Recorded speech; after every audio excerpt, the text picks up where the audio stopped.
अस्सलामुअलैकुम वरहमतुल्लाहि वबरकातुहु। इय्याका नअबुदु व इय्याका नस्तईन।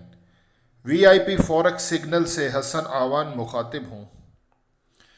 नाजरीन, आज 11 सितंबर मंडे है और मैं इस time XAU USD forex gold उसका डेली चार्ट ओपन है D1 का। नाजरीन, फ्राइडे आज से 2 दिन पहले, आज मंडे है और जो पीछे अभी 2 दिन पहले फ्राइडे गुजरा, उसकी जो कैंडल क्लोज हुई है वो शूटिंग स्टार कैंडल क्लोज हुई है। लेकिन मैं आप लोगों को यहाँ पे बताता चलूँ कि शूटिंग स्टार कैंडल जब रेजिस्टेंस पे बने तो वो ज़्यादा वैलिड होती है, और इसके बरक्स, इसके उल्ट हैमर कैंडल वो अगर नीचे सपोर्ट पे बने तो वैलिड होती है। यहाँ पे बीच में बनने का जो मकसद है वो जो मुझे समझ में आया है, देखिए मैं आपको यहाँ पे एक बात बताता चलूँ, मैं फाइनेंशियल एडवाइज़र नहीं हूँ। प्रिडिक्शन और फोरकास्ट जो मेरे दिमाग में आ रही है मैं आपको वो बता देता हूँ।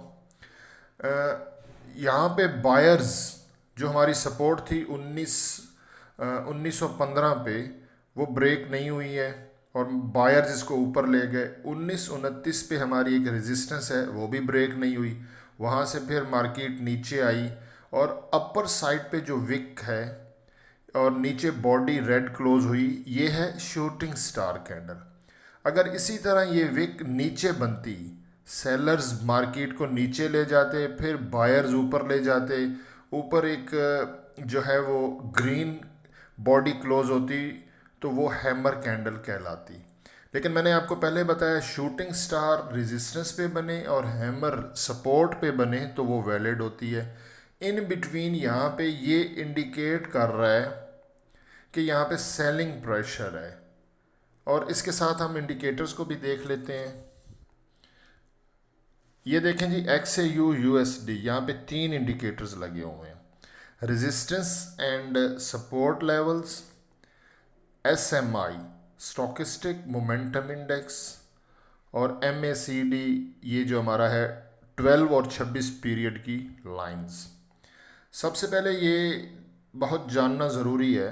अच्छा, ये है 1 आवर का टाइम फ्रेम। इंट्रा डे में 1 आवर का टाइम फ्रेम देखा जाता है। क्योंकि ये मैं वीडियो बना रहा हूँ आज मंडे के हवाले से, वीकली वीडियो पे थोड़ी सी वर्किंग करनी है, वो मैं इंशाल्लाह वीडियो अपलोड कर दूंगा। 1929 ये हमारी है रेजिस्टेंस, 1915 है सपोर्ट।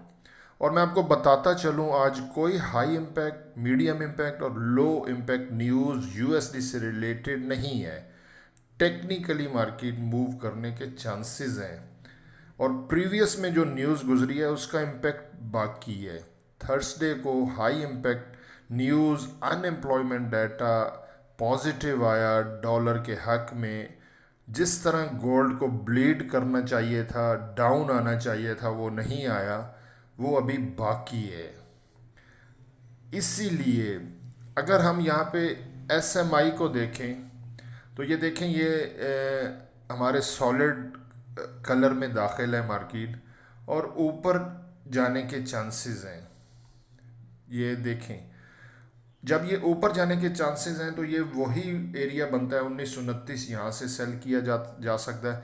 लेकिन जहाँ पे अभी मार्केट खड़ी है ये पीवट पॉइंट है और मार्केट अक्सर पीवट को रेजिस्टेंस पे हो तो वहाँ से डाउन आती है और पीवट अगर सपोर्ट वाली साइड पे हो तो वहाँ से ऊपर जा सकती है। ठीक है, तो क्योंकि हमने पीछे XAU USD का चार्ट देखा तो वो शूटिंग स्टार हमें ये वहाँ पे इंडिकेट कर रही है कि मार्केट में सेलिंग प्रेशर है, तो लिहाजा पीवट से हम लोग एक सेल की ट्रेड लगा सकते हैं और दूसरी 1929 से। बात समझ में आ रही है? और स्कैल्पिंग का ये एरिया है 1929 1915, 1-2 पॉइंट ऊपर नीचे आप हो जाता है मार्केट में। ठीक है, यहाँ से 1929 से 1-2 पॉइंट पहले सेल और यहाँ से 1915 से 1-2 पॉइंट पहले 1917-18 पे सेल क्लोज। बाय में नहीं फंसना, मैं बाय सजेस्ट नहीं करूँगा। उसकी वजह यह है कि यहाँ से ऑलरेडी रिवर्सल हो सकता है। और ये इसको थोड़ा जूम करता हूँ, ये देखें, ये जो हिस्टोग्राम है, हिस्टोग्राम, ये ज़ीरो लाइन से ऊपर अभी ग्रीन बन रहे हैं, ये देखिए ये। तो और हमारी ब्लू लाइन ने इसको क्रॉस किया है। तो ये अगर और ऊपर जाते हैं हिस्टोग्राम, और ब्लू लाइन ऊपर जाती के फिर रिवर्स आएगी, यहाँ से भी ये यहाँ तक जाएगी, तो वो हमारा एरिया बन जाएगा 1929 का। तो वहाँ से अगर सेल करते हैं तो आपको ज़्यादा प्रॉफिट होगा। इसके साथ अगर मैं एक और चीज़ देख लूँ, ये है DXY, डॉलर इंडेक्स। इसको अब देखना बहुत ज़रूरी है, क्योंकि डॉलर पॉजिटिव आएगा गोल्ड नीचे आएगा, डॉलर अगर नेगेटिव आएगा गोल्ड ऊपर जाएगा। और मैं 1 आवर के टाइम फ्रेम पे हूँ, क्योंकि हमने गोल्ड को भी 1 आवर टाइम फ्रेम में चेक किया है, तो DXY को भी 1 आवर टाइम फ्रेम में देखते हैं। इसकी जो है सपोर्ट और रेजिस्टेंस को अगर देखें तो मार्केट इस टाइम सपोर्ट के ज़्यादा नज़दीक है, और ये इंडिकेट कर रहा है कि ये जो नीचे, सॉरी, रेजिस्टेंस के नज़दीक है। तो नीचे सपोर्ट वाली साइड पे इसके आने के चांसेस कम हैं, क्योंकि ये देखें, ये इसने यहाँ पे सपोर्ट ऊपर जो रेजिस्टेंस को टच किया, और ये इसका जो अब ये नीचे आई है, ये रिकवरी है। मार्केट ने रिकवरी करना होती है, और ये टेम्परेरी नीचे आई है, और यहाँ से मुझे लगता है कि इसने ये अपना कमिंग डेज में ये अपनी ऊपर वाली रेजिस्टेंस ब्रेक करेगी, क्योंकि ये बुलिश ट्रेंड में है, डॉलर बुलिश ट्रेंड में है। और जो पीछे न्यूज़ गुजरी हैं वो भी इसको स्ट्रेंथ देंगी, और डॉलर ऊपर जाएगा, जिसकी वजह से गोल्ड के नीचे आने के चांसेस हैं, क्योंकि ये नीचे अभी इतना ज़्यादा रिकवरी मुझे नहीं लगता। ठीक है, ये इसने रिकवरी की है, और ये फिबोनाची की रिट्रेसमेंट बनती थी, तो यहाँ से हमारा डॉलर ऊपर जाएगा। थोड़ा सा अगर और भी नीचे आता है तो वो वहाँ पे गोल्ड 1929 पे जाएगा। फिर इसने ऊपर जाना है और गोल्ड ने नीचे आना है, क्योंकि SMI देखे ना, ये यहाँ पे है, सॉलिड कलर से नीचे है। तो थोड़ा सा अगर नीचे आता है डॉलर, तो फिर ये ऊपर जाएगा, और जब डॉलर ऊपर जाएगा तो गोल्ड ने नीचे आना है। और यहाँ पे देखें हिस्टोग्राम्स ऑलरेडी, ये देखें ना, ये नीचे ये जो रेड कलर्स में है, ये ऑलरेडी ओवरसोल्ड है।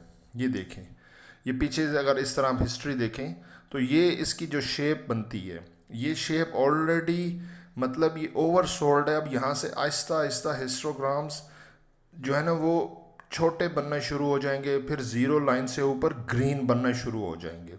इसका जो नीचे वाला सफ़र था वो आई थिंक सो कि वो कंप्लीट हो गया, थोड़ा सा और शायद नीचे जाए तो फिर यहाँ से ऊपर जाएगा, यहाँ से भी, यहाँ से भी, और यहाँ पे भी ये ऊपर सपोर्ट, ऊपर रेजिस्टेंस को ब्रेक करने की कोशिश करेगा डॉलर। और न्यूज़ का भी इफ़ेक्ट हो सकता है। आज तो न्यूज़ नहीं है, लेकिन जो न्यूज़ गुजरी है मैं उसकी बात कर रहा हूँ, थर्सडे को अनएम्प्लॉयमेंट डाटा वाली। तो डॉलर को अगर स्ट्रेंथ मिलती है तो गोल्ड नीचे आएगा। लेकिन एक और चीज़ यहाँ पे थोड़ी जो है ना कन्फ्यूजन है, ये है USD 10 years bond yield. USA में बॉन्ड का लोग इन्वेस्ट करते हैं, ठीक है, और ये बहुत असर करता है गोल्ड पे। जिस तरह DXY डॉलर इंडेक्स है, इसी तरह US 10 years बॉन्ड यील्ड, इसका बहुत असर होता है हमारे गोल्ड पे। ये हमारी जो पीछे हमने जो अभी एनालिसिस किया टेक्निकल, DXY को चेक किया, गोल्ड को चेक किया, तो वो सारी बात हमें इंडिकेट कर रही है कि गोल्ड नीचे आएगा। एक ये चीज़ हमारी फेवर में नहीं है, US 10 years bond yield indicator के हवाले से और रेजिस्टेंस और सपोर्ट के हवाले से। तो इसीलिए तो कहते हैं ना, देखें, अगर हर चीज़ इतनी क्लियर हो तो फिर तो हर किसी को समझ में आ जाए।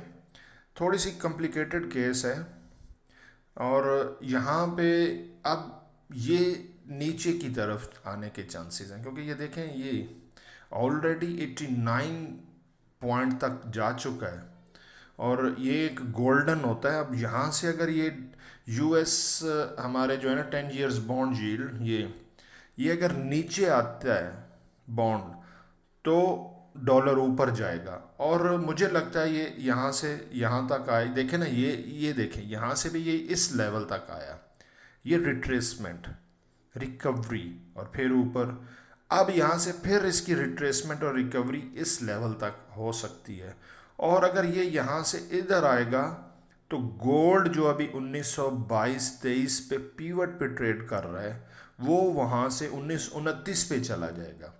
ये रिट्रेसमेंट इसकी आई यहाँ पे, उधर से गोल्ड ऊपर गया 1929 और वहाँ से सेल। ठीक है।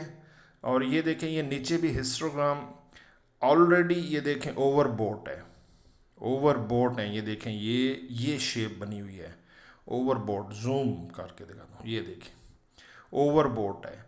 तो यहाँ से अगर ये अब हिस्टोग्राम्स कम बनना शुरू होते हैं MACD 12 और 26 पीरियड की लाइन के मुताबिक, तो ये और ये दोनों चीज़ें नीचे की तरफ इंडिकेट कर रही हैं किस चीज़ को, USD 10 ईयर्स बॉन्ड को 1 आवर के टाइम फ्रेम में। इट्स मीन ये दोनों अगर नीचे आती हैं तो हमारा गोल्ड 1929 की तरफ जा सकता है। उम्मीद है मैंने कोशिश की है आप लोगों को समझाने की। मज़ीद मैं आपको क्लियर कर दूंगा इंशाल्लाह वीकली वीडियो में कि हमारा वीकली ट्रेंड क्या है। जज़ाकल्लाह, अल्लाह हाफिज़।